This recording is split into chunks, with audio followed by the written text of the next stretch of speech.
Assalamualaikum warahmatullahi wabarakatuh. Hai teman-teman semua, perkenalkan, saya Hernawati Angelita Boru Limbong dengan NIM B119257. Video ini saya buat untuk memenuhi tugas mata kuliah Hukum Sumber Daya Alam kelas J dengan dosen pengampu Bapak Ivan Fauzani Raharja, SHMH. Di video ini saya akan membahas tentang kerusakan lingkungan akibat pertambangan yang masih banyak terjadi di Indonesia. Pertambangan diatur dalam Undang-Undang Nomor 3 Tahun 2020, perubahan atas Undang-Undang Nomor 4 Tahun 2009 tentang pertambangan mineral dan batu bara. Pertambangan adalah sebagian atau seluruh tahapan kegiatan dalam rangka penelitian, pengelolaan dan pengusahaan mineral atau batu bara yang meliputi penyelidikan umum, eksplorasi, studi kelayakan, konstruksi, penambangan, pengolahan dan pemurnian, pengangkutan dan penjualan, serta kegiatan pasca tambang. Usaha pertambangan adalah kegiatan dalam rangka pengusahaan mineral atau batu bara yang meliputi tahapan kegiatan penyelidikan umum, eksplorasi, studi kelayakan, konstruksi, penambangan, pengolahan dan pemurnian, pengangkutan dan penjualan, serta pasca tambang. Mineral adalah senyawa anorganik yang terbentuk di alam, yang memiliki sifat fisik dan kimia tertentu serta susunan kristal teratur atau gabungannya yang membentuk batuan, baik dalam bentuk lepas atau padu. Batu bara adalah endapan senyawa organik karbonan yang terbentuk secara alamiah dari sisa tumbuh-tumbuhan. Saat ini, salah satu penyebab kerusakan lingkungan adalah karena adanya kegiatan usaha pertambangan. Hal tersebut terjadi karena negara tidak hadir dalam mengawasi dan menindak perusahaan-perusahaan pertambangan yang terindikasi kuat melanggar aturan, sehingga kegiatan pertambangan dapat leluasa beroperasi. Akibatnya, telah banyak kita jumpai kerusakan lingkungan hidup akibat pertambangan. Salah satunya ialah limbah pertambangan yang dibuang sembarangan di sepanjang daerah aliran sungai, dan kerusakan lingkungan lainnya. Limbah hasil pertambangan memiliki kandungan zat berbahaya seperti merkuri, sianida, dan jenis-jenis zat berbahaya lainnya. Apabila limbah tersebut dibuang ke sungai atau tanah, dapat mencemarkan sungai dan sumur yang dampaknya akan berbahaya bagi kesehatan masyarakat.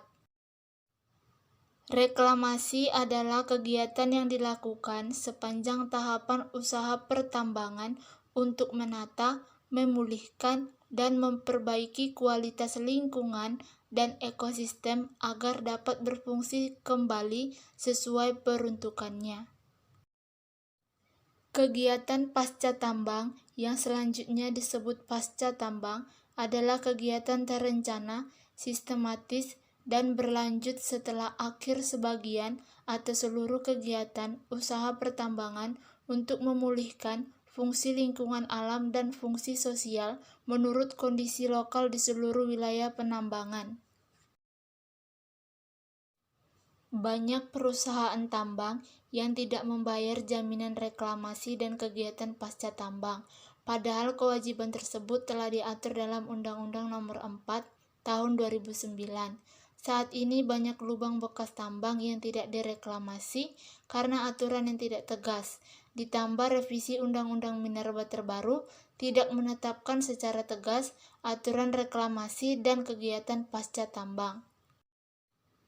Alih-alih mempidanakan perusahaan yang tidak memperbaiki lahan bekas tambang, pemerintah justru mewajibkan perusahaan dalam reklamasi bekas tambang cukup mengerjakan salah satu kewajiban perbaikan saja.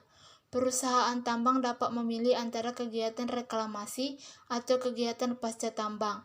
Hal ini terdapat di dalam Pasal 96 huruf B Undang-Undang Minerba Nomor 3 Tahun 2020.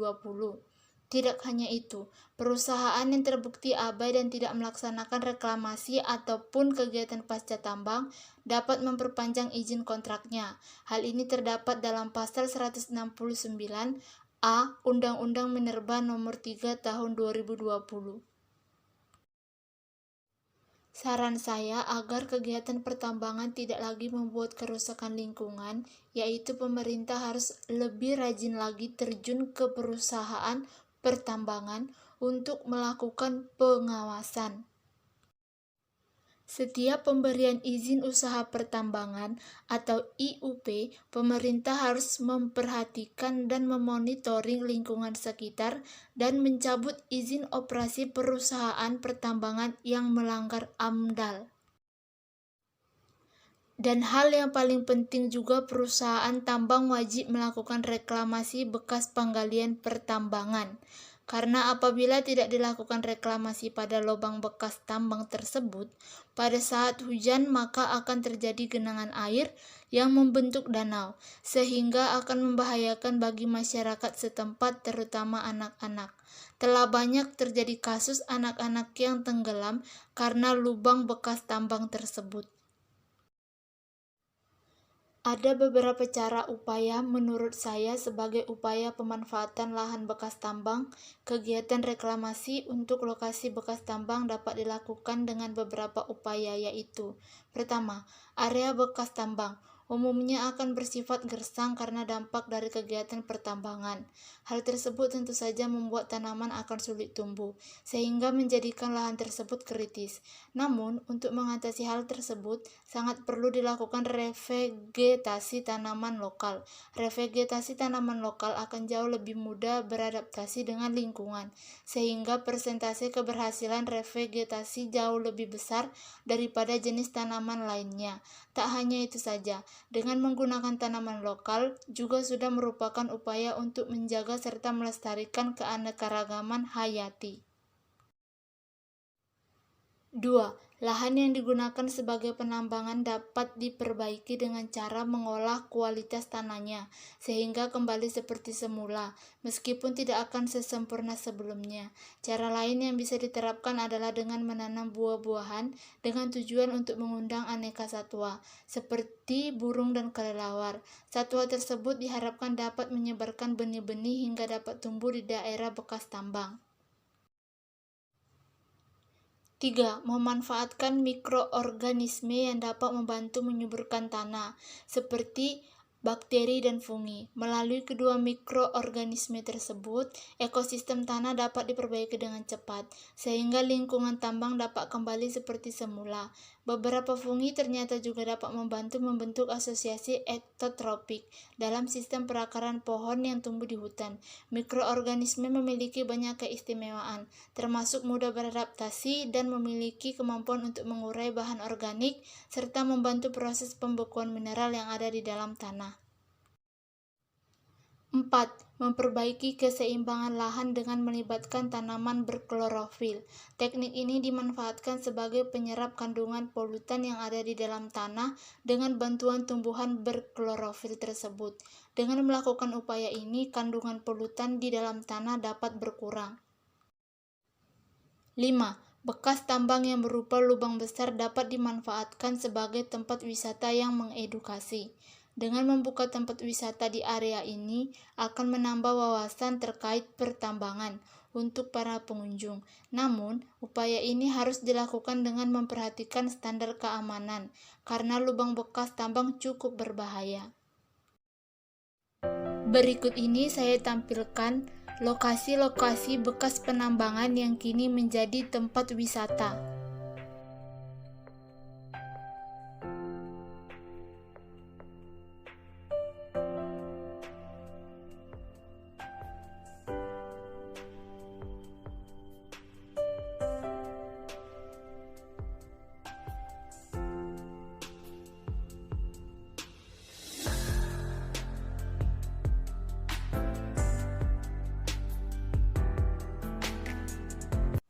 Baiklah teman-teman semuanya, sekian penjelasan mengenai kerusakan lingkungan akibat pertambangan yang masih banyak terjadi di Indonesia dari saya. Apabila ada salah-salah kata, Saya mohon maaf. Dan terima kasih untuk teman-teman yang sudah menyaksikan video saya ini. Jangan lupa like, komen, dan subscribe. Bye.